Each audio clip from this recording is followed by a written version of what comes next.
Okay, so why sky whales? It's really simple, actually. I was watching some gameplay and I seen a sky whale in this game. And, I've seen this concept in a couple other places before, but I got to thinking these games or these shows or whatever, they never really explained how realistically the whale stays in the air. So I set out on this adventure to try to create a quote unquote realistic reason that these whales are able to actually be in the sky. And it's worth noting that in each of these scenarios that I have seen in creative works, there is gravity. So the explanation is not a lack of gravity because the player or the characters are subject to gravity. So in my first iteration, I thought about the many ways that animals and objects are able to stay in the air. And of course, there's balloons with helium. There are animals in the ocean that actually have air bladders, and they use this for buoyancy to go from high to low in the different levels of the ocean. I mean, technically, it could have been a mech whale that has like a jet engine, but I wanted to keep it more natural.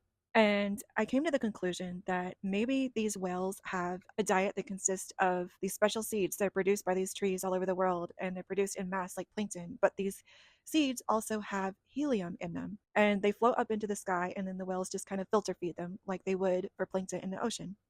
But along with getting their food from these seeds, they also get helium, which they then store in air bladders. The iteration that I decided to go with was one is kind of like a Portuguese man of war inspired one, where it looks similar to the air bladder that that particular jellyfish uses.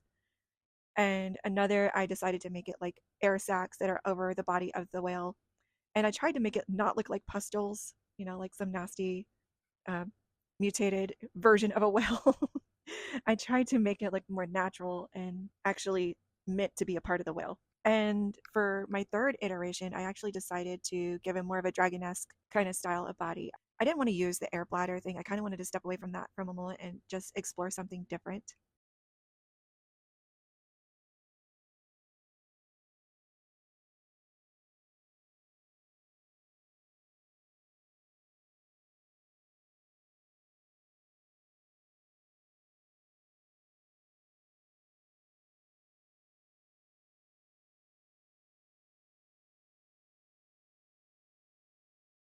For my first iteration of this design, I continue to flesh out the air sac, trying to give it like the stretch lines that you would see on a helium balloon to indicate that it's full of air, it's full of a gaseous substance um, that is helping this well stay afloat.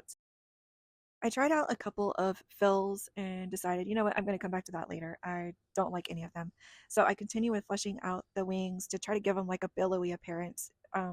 Because my idea for this is that the skin on the wings that are very dragon like for this particular whale actually kind of act as a parachute and are able to help the whale stay in the air longer and with less effort as he's going along by kind of scooping the air, so to speak. And I then decided, I'm just going to make him blue, very original.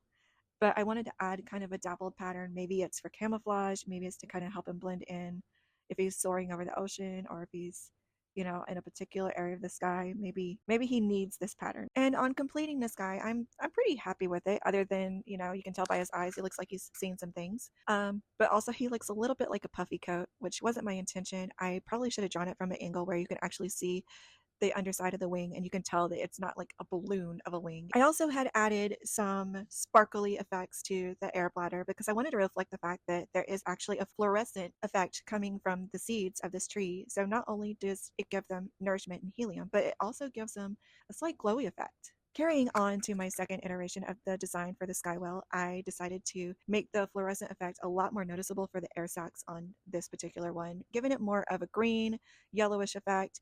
Maybe this well digest it a little differently than the first well does, as the first well maybe doesn't get as much of the fluorescent effect, but this guy uses it as a communication, like a lightning bug, to its fellow species. And it also gave him a gaping mouth inspired by the whale shark. While technically a whale shark is a shark, not a whale, I still wanted to use this as it could indicate that it's a filter feeder and it's just grabbing these seeds out of the air as it goes. I also gave him multiple fins and a much sleeker design than the first whale. In my mind, I'm thinking, well, if he has multiple fins, that actually maybe reduces the effort that he has to go through, as well one is in a downstroke, the other could be in an upstroke to kind of help him move through the air.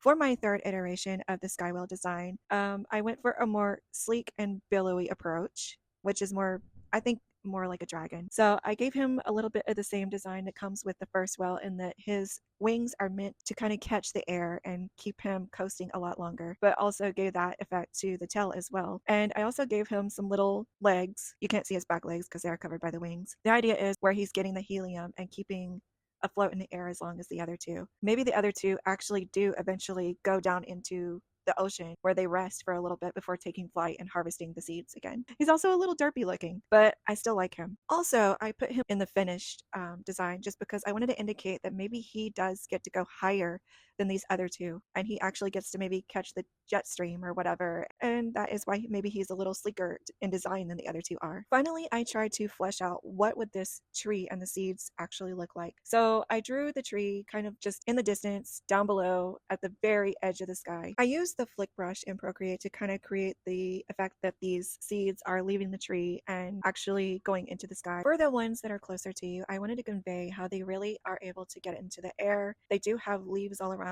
that kind of help lift them and maybe give them direction in the wind, as well as having the helium in the seed pod, the orb that is on top. And I also wanted to convey the fact that they are fluorescent. So I gave them a greenish, yellowish glow and actually added some flicks of yellow on top of that to give it more of a sparkly look. And there you have it. Here is the finished page. I hope you enjoyed this. I hope it inspired you to create something yourself. And let me know in the comments if you'd like to see more exploration of speculative biology or creature design. Thank you so much for watching. Please give a like if you enjoyed, and have a great and wonderful afternoon, day, or night wherever you are.